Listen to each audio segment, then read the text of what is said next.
का दंगल उत्तर प्रदेश की विधानसभा के सत्र में हुई सियासत पर है। विधानसभा सत्र का आज आखिरी दिन था और पिछले 5 दिनों तक चली सियासत के बाद आज सीएम योगी ने विपक्ष के तमाम राजनीतिक सवालों, आरोपों, हमलों इनको चुन चुन कर इस पर जवाब दिया है। सीएम योगी ने विधानसभा में विपक्ष के ऊपर 5 बड़े मुद्दों को लेकर पलटवार किया। इसमें सबसे बड़ा मुद्दा कानून व्यवस्था का, जिसमें सीएम योगी ने अखिलेश राज की कानून व्यवस्था की तुलना अपने शासनकाल से की है और गुंडों, माफियाओं, अपराधियों को एक बार फिर अल्टीमेटम दिया है। सीएम योगी ने दूसरा वार भ्रष्टाचार के मुद्दे पर किया और अखिलेश राज में रोजगार से लेकर नौकरी तक मौजूद भ्रष्टाचार का उदाहरण देते हुए अपने शासनकाल में उठाए गए कदमों का जिक्र किया। सीएम योगी ने तीसरा प्रहार तुष्टीकरण को लेकर किया और समाजवादी पार्टी पर तुष्टीकरण की राजनीति में अपराध और अन्याय को बढ़ाने के आरोप लगाए। विपक्ष पर सीएम योगी का चौथा प्रहार दलित न्याय यानी अखिलेश के पीडीए वाली राजनीति पर किया, जिसमें पूजा पाल के साथ समाजवादी पार्टी के शासन में हुए अन्याय और बीजेपी राज में हुए न्याय का जिक्र किया। समाजवादी पार्टी पर सीएम योगी का 5वां प्रहार विकास के मुद्दे पर था, जिसमें उन्होंने यूपी में बीजेपी से पहले और बीजेपी के बाद के विकास में जमीन आसमान के फर्क को पेश करने की कोशिश की है। यूपी में 5 दिन तक चले इस विधानसभा सत्र में विपक्ष के क्या मुद्दे थे और बीजेपी ने उनका कैसे मुकाबला किया, इसी मुद्दे पर आज के दंगल में चर्चा करेंगे। पहले देखते हैं सीएम ने सदन में क्या क्या बड़ी बातें कही। तो इधर उधर की बात मत कर, यह तो बता कि एक काफिला क्यों लूटा। जो समाजवादी पार्टी तितर बितर हो गई, अस्त व्यस्त हो गई, इस पूरे प्रदेश के सामने पहचान का संकट खड़ा किया, अराजकता का जो तांडव खड़ा किया था, कौन इसके लिए दोषी था? कोई व्यक्ति हो, समाज हो, संस्था हो, इन सबको सबसे पहले चाहिए सुरक्षा। सुरक्षा का एक बेहतरीन वातावरण हो, कानून का राज हो, हर व्यक्ति के मन में सुरक्षा का एहसास हो, हर बेटी, हर व्यापारी अपने आप को सुरक्षित महसूस करे। यह किसी भी सरकार की पहली प्राथमिकता होनी चाहिए। उत्तर प्रदेश की जनता रिजल्ट दे रही है, आगे भी देगी। महत्वपूर्ण रिजल्ट है क्या? हमारे बारे में प्रदेश के अंदर और प्रदेश के बाहर धारणा क्या है? 2017 के पहले, 2017 के बाद।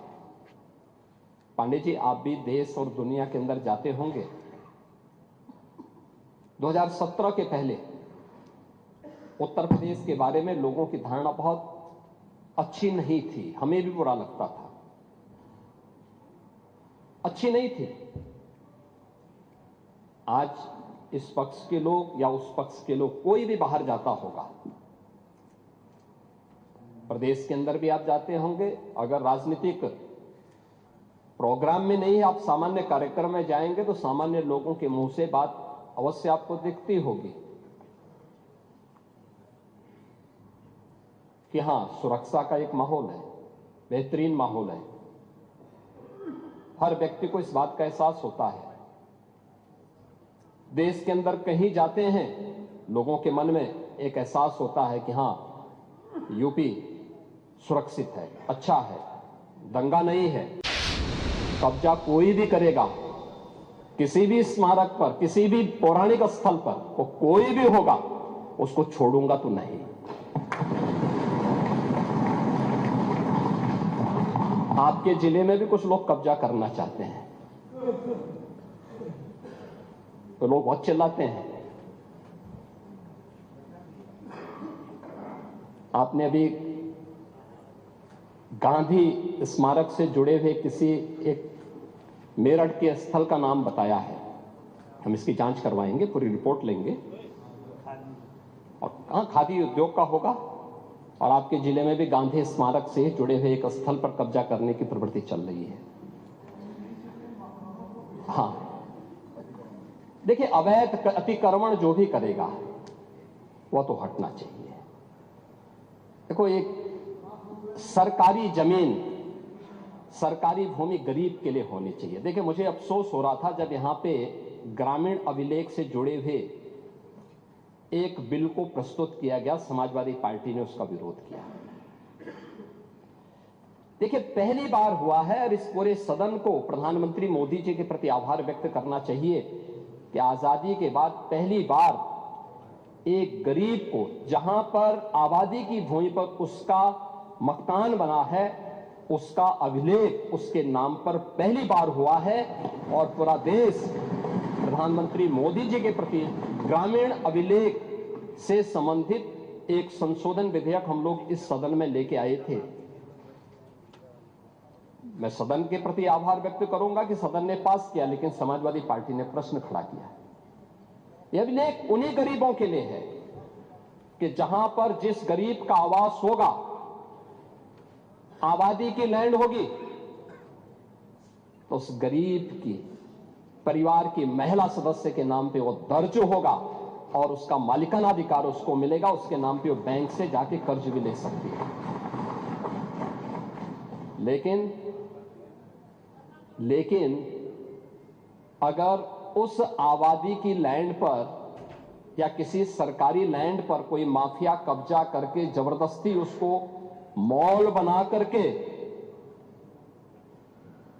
या कोई वसूली का अड्डा बना करके उसके माध्यम से अनैतिक और अवैध गतिविधियों का संचालन करके कोई छांगुर जैसा व्यक्ति वहां पे अनैतिक गतिविधियों का संचालन करेगा, तो उस पर बुलडोजर भी चलेगा, उसको भी कोई रोक नहीं सकता।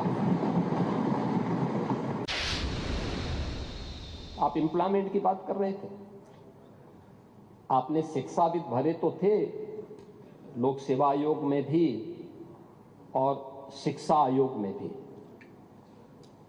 क्या क्या कारनामे किए थे उन्होंने, क्या क्या कारनामे किए थे। जो हाई स्कूल 3rd डिवीजन था, इंटरमीडिएट 3rd डिवीजन था, आयोग का अध्यक्ष हो गया था।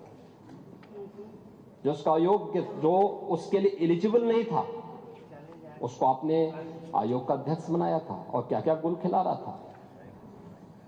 यूपी के नौजवानों के साथ खिलवाड़ इस समाजवादी पार्टी से ज्यादा किसने किया है। आज मैं कह सकता हूं, भर्ती जितनी पारदर्शिता के साथ हुई है। न्याय कैसे होता है? आप ही के सामने आप ही की पार्टी से सदस्य चुनी गई पूजा पाल संभवतः नहीं है।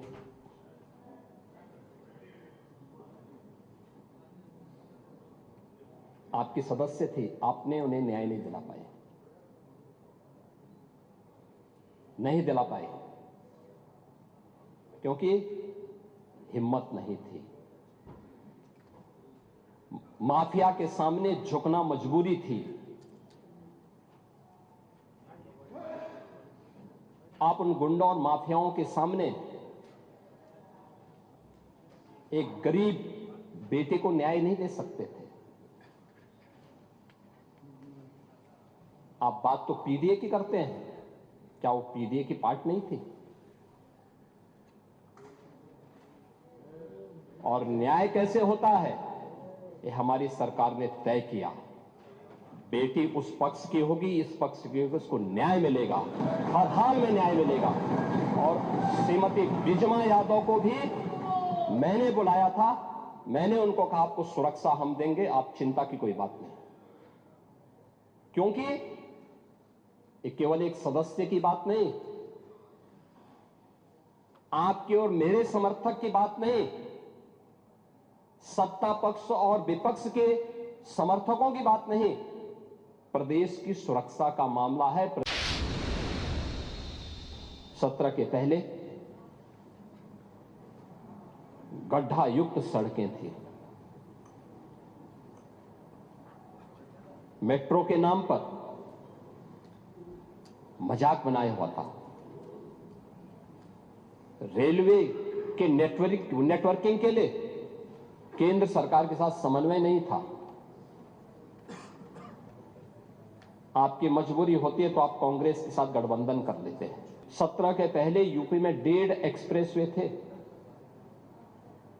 और आज उत्तर प्रदेश के अंदर 22 एक्सप्रेसवे और देश के अंदर अगर ये सभी 22 के 22 बन जाएं तो 60% एक्सप्रेसवे पर अकेले यूपी का कब्जा होगा। अकेले यूपी, देश के अंदर जितने एक्सप्रेसवे होंगे उनमें 60% यूपी के पास। रेलवे का सबसे बड़ा नेटवर्क आज के दिन पर यूपी में है, 16,000 किलोमीटर का। इंटर स्टेट कनेक्टिविटी 4 लेन की,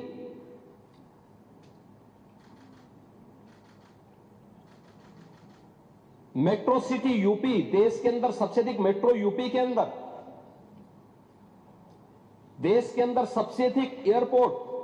2017 के पहले यूपी के अंदर एयरपोर्ट की संख्या बहुत कम थी, उनमें से 2 संचालित थे, 2 आंशिक रूप से संचालित थे।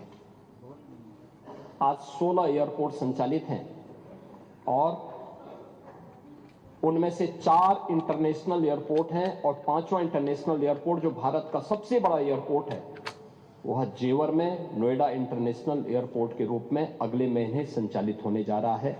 ये है उत्तर प्रदेश की स्पीड।